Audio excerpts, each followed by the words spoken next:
सब जनन के भैया दीपक की राम राम। और आपने रामचरितमानस की एक चौपाई सुनी हुई है, ढोल गवार शूद्र और पशु नारी ये सब सकल तारणा के अधिकारी। वर्तमान में हमारी समस्या का है कि ना तो हमने रामचरितमानस पढ़ी है, ना रामायण पढ़ी है और ना कौन और वेद पुराण को अध्ययन करे हुए। लेकिन जब कुतर्क करें की बारी आए थे तो हम कई तरह के कुतर्क पेश कर रहे थे सिर्फ सुनी सुनाई बातन पे। तो आज ही चौपाई को अर्थ भी एक ऐसे संत द्वारा बताया हुआ है कि सनातन के विरोधी भी उनकी प्रशंसा कर रहे थे कि वास्तविक रूप से उनने संत का होते हैं वो सिद्ध भी करे हुए। तो चौपाई को अर्थ ध्यान से समझो। ढोल गवार शूद्र पशु नारी सकल ताड़ना के अधिकारी। अब इसकी व्याख्या सूक्ष्मता से सुने और विचार पूर्वक। शास्त्रीय प्रमाण के अनुसार ढोल है ना, ढोल को ताड़ना चाहिए। ताड़ना मतलब उसको ठपाक चाहिए और बेताल नहीं। शास्त्र सिद्धांत के अनुसार, संगीत शास्त्र के अनुसार तभी वो राग प्रकट कर पाएगा, तभी वो बजेगा। ढोल को हाथ जोड़ के बोलो कि साहब आप बज जाए, नहीं बजे, उसको ताड़ना चाहिए। अब ताड़ना शब्द चारों में एक जैसा नहीं लगेगा, शब्द एक ही है ताड़ना, लेकिन ताड़ना के अर्थ अलग अलग हैं। जैसे कनक है, एक ही शब्द है कनक, लेकिन कनक कनक ते 100 गुनी मादकता अधिकाए वा खाए बोराए जग या पाए बोराए। बोले कनक ही शब्द है। जैसे ताड़ना शब्द का प्रयोग केवल वही समझे कि ताड़ना देना ही नहीं, उसका अर्थ अलग अलग है। जैसे कनक शब्द है, कनक को सोना भी कहते हैं और कनक को धतूरा भी कहते हैं। कनक को धतूरा भी कहते हैं। एक कनक है जिसके खाने से बावरा हो जाएगा और एक कनक है जिसके पाने से बावरा हो जाएगा। कनक शब्द एक ही है लेकिन दोनों का अर्थ अलग अलग हो गया। ऐसे ही ढोल में ताड़न का तात्पर्य है उसको पीटना, लेकिन वो शास्त्रीय संगीत के आधार पर उसको ताल देना। ताल देने से ही वो राग प्रकट करता है, आनंद की उमगन करता है, ना कि प्रार्थना करने से। समझ रहे हैं? अच्छा, गंवार, गंवार कहते हैं विवेकहीन पुरुष को। विवेकहीन पुरुष को कोई कार्य दे दो और उस पर दृष्टि न रखो तो कार्य नष्ट हो जाएगा। वहां ताड़ने का तात्पर्य उसको पीटना नहीं है, उस अविवेकी गंवार पर दृष्टि रखो। जो आपने कार्य सौंपा है, जो भी कार्य उसका है, उस अविवेकी पर दृष्टि रखना ताड़ना हुआ। उस पर दृष्टि रखो क्योंकि वो अविवेकी है, गंवार है, वो कार्य प्रणाली ठीक जानता नहीं। आप जहां त्रुटि होता संभाल लेना तो वो समझ जाए क्योंकि वो गंवार है। और शूद्र, शूद्र का तात्पर्य होता है शूद्र। वैसे जो वर्ण व्यवस्था में शूद्र का प्रादुर्भाव सबसे श्रेष्ठ जगह से प्रादुर्भाव है। वर्णन आता है ब्राह्मणोष मुखमाशित बाहु राजन्यः कृतः उरु तदस जद वैश्या पगध्याग्रं शूद्रो जायत।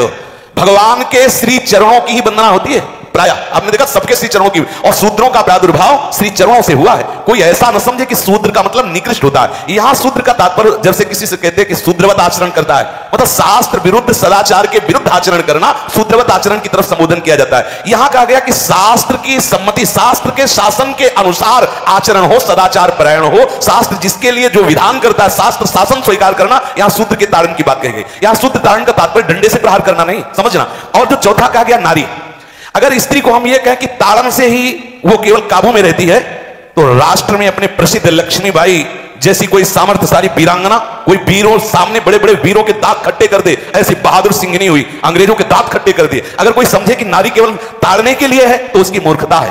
पुरुष और नारी का समान प्रादुर्भाव हुआ है। भगवान ब्रह्मा के श्री अंग से दाहिनी तरफ से महाराज मनु और बाईं तरफ से उनकी पत्नी उनका प्रादुर्भाव हुआ शतरूपा। शतरूपा, अब आप बोलो एक ही शक्ति के दो भाग हो गए, एक पुरुष रूप धारण कर लिया, एक नारी रूप धारण कर लिया। अब यहां विचार जो है कि उस नारी के ऊपर ताड़न शब्द का क्या प्रयोग है। जैसे आप मार्ग में चले जा रहे हैं और आपने दृष्टि चूक कर दी और नारी आपकी स्त्री पीछे चल रही, तो कोई हमला कर सकता है क्योंकि वो रत्न है। 14 रत्नों में एक रत्न स्त्री रत्न भी है। स्त्री को रत्न कहा गया है। भगवान श्री राम जब वनवास में जा रहे हैं तो सिया जी को आगे नाव में जब चढ़ाना होता तो पहले सिया जी को चढ़ा, सीए चढ़ाई चढ़े रघुराई, पहले आगे।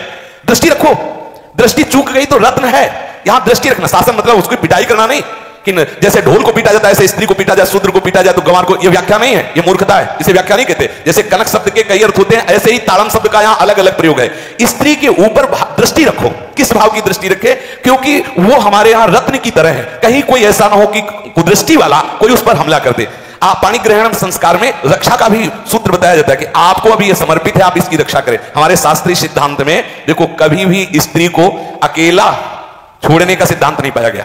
अगर शास्त्रीय सिद्धांत, बच्ची है तो माता पिता के शासन, थोड़ी बड़ी हुई तो भाई आदि के बीच में, और बड़ी हुई तो पति के, और बड़ी हुई तो पुत्रों की, मतलब एक सानिध्य का एक दृष्टि रखी गई है कि यदि आप अपनी दृष्टि में रखेंगे तो उसका मंगल नहीं होगा, उसका हित नहीं होगा। ये जो जैसे मानो कोई स्त्री को अकेला कोई पा गया और कुमार्गामी वृत्ति वाला हुआ, तो आज जो घटनाएं सुनने को मिलती हैं, अगर हमारी दृष्टि हो उस पर तो ऐसा नहीं हो सकता। और दूसरी बात यह है कि स्त्री को बुद्धि स्वरूपा भी माना गया। भगवान से भीष्म जी कहते हैं मैंने अपनी कुंवारी कन्या बुद्धि को हमारी कुंवारी कन्या है बुद्धि, सदैव सुरक्षित रखा है, आज आपके चरणों में समर्पित करते। तो शास्त्र शासन के द्वारा बुद्धि को सदैव अपने अधीन रखो, कहीं बुद्धि कुमार्गामी ना हो जाए। यहां स्त्री के ताड़न का केवल एक सूत्र है कि आप उस पर दृष्टि बनाए रखें, कहीं स्त्री रत्न कहीं अपवित्र ना हो जाए, कहीं दूसरे का किसी तरह से कुमार्गामी लोगों का ऐसा कोई बर्ताव ना हो जाए, इसलिए सावधान। वहां उसको पीटने का शब्द नहीं है कि ढोल गवार शूद्र पशु नारी सकल ताड़ना के अधिकारी। ताड़ना का तात्पर्य वहां पीटना नहीं तो विद्वता में देखो तो एक से एक, साधुता में देखो तो एक से एक, वीरांगना देखो एक से एक, ऐसा नहीं कह सकते, क्योंकि जो सामर्थ्य पुरुष में वही सामर्थ्य भगवान ने स्त्री में भी दी, क्योंकि भगवान के ही दो रूप हैं, एक स्त्री और एक पुरुष, समझ रहे ना। तो इसमें एक ताड़न शब्द का कई अर्थ होता है। भगवान की साक्षात शक्ति स्त्री है। अगर कोई इस भाव से देखे कि स्त्री तो केवल ताड़ना मतलब केवल गाली दे के बात करना, ऐसा नहीं। जिस घर में स्त्री का अपमान होता है उस घर का नाश हो जाता है, निश्चित हो जाता है। आप देखिए रावण का सत्यानाश हो गया जगदंबा सीता के प्रति, दुर्योधन का सत्यानाश हो गया द्रौपदी के प्रति। जहां स्त्री का अपमान हो जाए, अगर कोई ये समझे कि स्त्री केवल मतलब जैसा हम चाहें वैसा व्यवहार करे, तो अगर नाश ना हो जाए तो हमें बता देना, क्योंकि भगवान की वो शक्ति है। अगर उसे तुम सोचो कि हम ताड़न करें, जैसे ढोल को ताड़न करें ऐसे ताड़न करें, तो तुम्हारा नाश हो जाएगा। बिल्कुल सच्ची बात समझ लीजिए।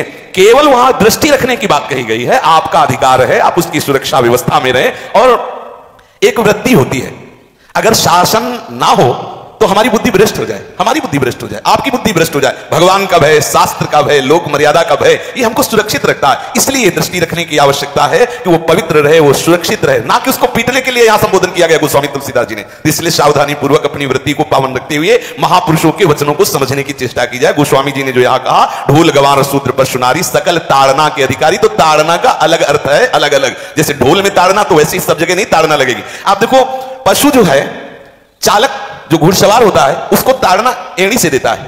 अपने चालक जो होता है घुड़सवार एड़ी से, किसान जो होता है वो बैल को बोलता है दाहिने, जैसे हल जोतने होता है बाएं, वो भाषा समझता है, बाएं मुड़ जाए, और नहीं मुड़ता तो पीछे रही है एक छड़ी, उससे वो इशारा देता है, वो समझ जाता है। पशु को अपने इशारे से चला लेते। अब उससे कहे खड़ा होकर हाथ जोड़ के कहे कि भैया बैल देवता आप थोड़ा दाहिने मुड़ जाओ, तो नहीं मुड़ेगा। जब लगाम पकड़ी और थोड़ा ताड़न किया और बोले दाएं, तो फौरन दाहिने मुड़ गया। आप देखो जो बैलगाड़ी चलाते हैं, घोड़ा गाड़ी चलाते हैं, ऊंट चलाते हैं, तो पशु शासन के द्वारा उसको इशारे से किधर चलना उसको इशारा बता दो। अलग अलग जगह इस ताड़न शब्द का अर्थ प्रयोग किया गया है।